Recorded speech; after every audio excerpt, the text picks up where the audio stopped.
Hello friends, warm welcome to my channel.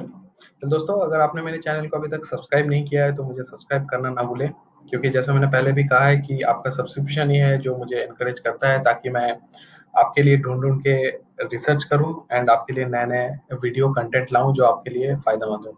So friends, let's quickly jump into today's video. Today we will be discussing about 5 stocks which are actually trading at less than 50 rupees। सो काफ़ी लोग हैं जो मुझे Facebook पे, WhatsApp पे, Telegram पे ping करते हैं। वो पूछते हैं कि हम नए इन्वेस्टर हैं, हम अभी अपना इन्वेस्टमेंट जर्नी स्टार्ट कर रहे हैं, हमारे पास बहुत ज़्यादा पैसा नहीं है, but we want to start with some basic investments, छोटी अमाउंट से इन्वेस्ट करना चाहते हैं, तो हम कहाँ से शुरू करें। तो इससे पहले अगर आपने मेरे चैनल को फॉलो किया है, आपने देखा होगा कुछ दिन पहले मैंने एक वीडियो डाला था जहाँ पे मैंने बताया कि 2 स्टॉक जो 20 रुपए से नीचे है आप उसको खरीद सकते हैं। तो थैंक्स फॉर आपका व्यूअरशिप, आप सबको वीडियो पसंद आया, थैंक्स फॉर दैट। तो आज के वीडियो में मैं ऐसे 5 शेयर आपको बताने वाला हूँ जो 50 रुपए के नीचे है, बट वैल्यूएशन के हिसाब से अगर देखा जाए तो उनका वैल्यूएशन सही है। तो इस वीडियो में जस्ट मैं आपको शेयर्स के नाम नहीं बताऊंगा, बट हाँ, मैं ये भी बताऊंगा कि किसी भी शेयर को सिलेक्ट करने के लिए या फिर इन्वेस्ट करने से पहले कौन से ऐसे चीजें हैं जो आपको ध्यान में रखनी चाहिए। चलिए आगे बढ़ते हैं। तो जैसे मैंने कहा, 5 factors to look for when you invest in any stock, specially penny stocks. Penny stocks है वो स्टॉक जो 10 रुपए, 5 रुपए, 20 रुपए, 30 रुपए में मिलता है। ऑब्वियस सा बात है, क्योंकि उसका वैल्यूएशन बहुत कम होता है, उसमें रिस्क एपेटाइट थोड़ा सा ज्यादा होता है। 5 रुपए का शेयर, 6 रुपए का शेयर अचानक से जीरो हो सकता है, करेक्ट। तो अगर आपके पास कम कैपिटल है, if you are planning to invest very minimal amount और आप पेनी स्टॉक्स पे ज्यादा फोकस कर रहे हैं, देन कुछ फैक्टर्स है जो आपको कंसिडर करना चाहिए। तो एक के बाद एक थोड़ा सा हम डिस्कस करते हैं कि वो 5 फैक्टर क्या है। सबसे पहला है डेट और डेट फ्री। सबसे पहले आपको इस कंपनी का, जब भी इन्वेस्ट करने जाओ, सबसे पहला चीज आपको कंपनी का बैलेंस शीट देखना है। आपको देखना है कि उस कंपनी के पास कितना डेट है, माने मार्केट से उसने कितना उधार लेके रखा हुआ है, एंड अगर वो कंपनी डेट फ्री है कि नहीं। उधार लेके रखा हुआ है एंड उधार अगर over the period it is decreasing, then it's actually good sign. So if the company has taken a loan here and then next year comes here, अगर आप देख रहे हो कि लोन का जो परसेंटेज है वो नीचे की ओर जा रहा है, देन आपको पता चलेगा हाँ कंपनी सही ट्रैक पे है। तो that is the first thing that definitely you should keep in your radar. जो दूसरी पॉइंट है that is book value of the asset. तो बुक वैल्यू से हमको पता चलता है कि कंपनी का जो एक्चुअल वैल्यूएशन है, जो शेयर प्राइस अभी वो ट्रेड करता हुआ आपको नजर आ रहा है, उसका एक्चुअली बुक वैल्यू क्या है, करेक्ट। तो asset book value of asset क्या है, asset asset book value is equal to total value minus depreciation minus other expense. माने हर एक एक्सपेंस, उसका हर एक जो भी है आपका है, उसका लाइबिलिटी सारा चीज घटा के जो एक्चुअली उसका प्रॉफिट मार्जिन है या फिर उसका जो एक्चुअल वैल्यू होना चाहिए, उसको हम बुक वैल्यू बोलते हैं। एंड वो हम कंपेयर करते हैं अब उसके शेयर प्राइस के साथ। तो इन जनरल मार्केट में ये बोला जाता है कि अगर उसका वैल्यूएशन 3% से नीचे है, then we can consider it to be a good, और एवरेज आप बोल सकते हो। अगर 1 से नीचे है, then it is considered it's actually a very good. Debt to equity ratio भी हम बोल सकते हैं। तो जो नेक्स्ट है डिविडेंड इन्वेस्टिंग। जैसे मैंने पहले अपने पुराने हर एक वीडियो में मैंने बताया कि कभी भी आप किसी स्टॉक में इन्वेस्ट करते हो, आपको खाली ये नहीं देखना है कि स्टॉक आज 10 रुपए पे है, मुझे कल अगर वो 20 रुपए में मिले तो मेरा पैसा डबल हो जाएगा। ऐसा होता नहीं है स्टॉक मार्केट में।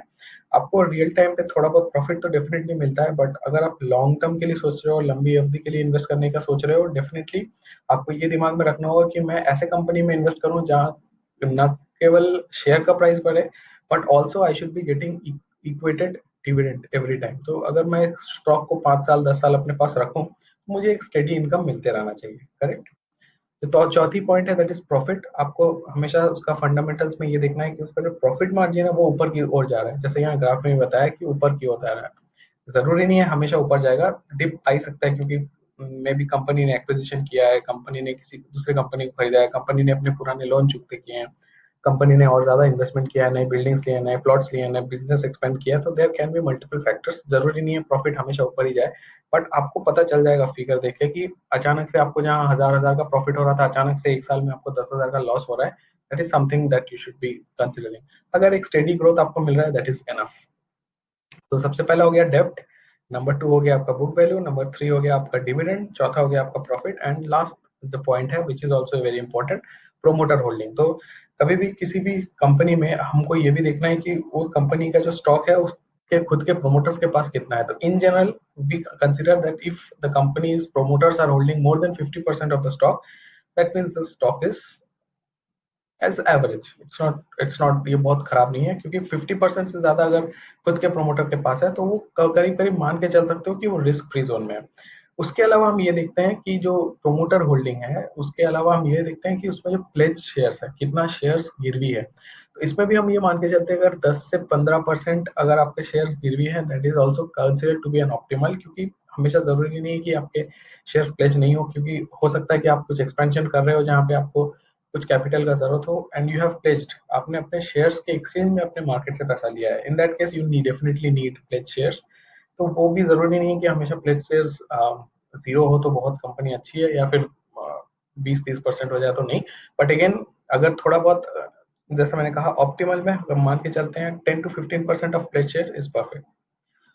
तो दोस्तों ये 5 फैक्टर हैं जो आपको दिमाग में रखने हैं, कभी भी कोई भी स्टॉक में आप इन्वेस्ट करो, ये 5 फैक्टर डेफिनेटली, अगर आप लॉन्ग टर्म इन्वेस्टर हो, आप लंबी अवधि के लिए सोच रहे हो, आपको ये 5 चीजें दिमाग में रखनी है। तो आइए देखते हैं कौन कौन सी 5 कंपनी है। सबसे पहले अशोक लेलैंड, जो दूसरी कंपनी है India bulls real estate, IB real estate. Number 3 जागरण, ये सबसे बड़ी न्यूज़पेपर पब्लिकेशन कंपनी है, correct. Number 4 is Himadri, that is from chemical sector, Himadri Chemicals, and last is SAIL, Steel Authority। So अगर आप देखो तो ये डाइवर्सिफाइड पोर्टफोलियो आपको मिलेगा 5। सबसे पहला एक आपको मिल रहा है मोटर सेगमेंट से, जो कि अशोक लेलैंड है। एक आपको मिल रहा है इंडिया बुल रियल एस्टेट, जहाँ पे वो कंस्ट्रक्शन सेक्टर से। एक आपको मिल रहा है मीडिया से।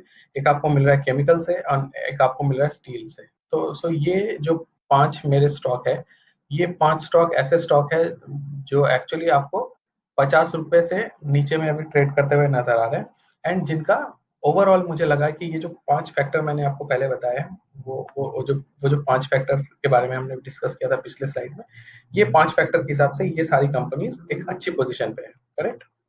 तो वो कंपनी का थोड़ा सा जैसे एनालिसिस करें, जैसे मैंने बताया था, सबसे पहले अगर अशोक लेलैंड का देखें तो मार्केट कैप एंड उसका अगर आप डेट देखो, तो reserves and debt almost similar similar है, व्हिच शोज दैट उसके पास जो भी उसका डेट है एंड उसके पास जो भी रिजर्व्स है, that is on the same level. इसका मतलब उसका बैलेंस आउट पोजीशन है, करेक्ट।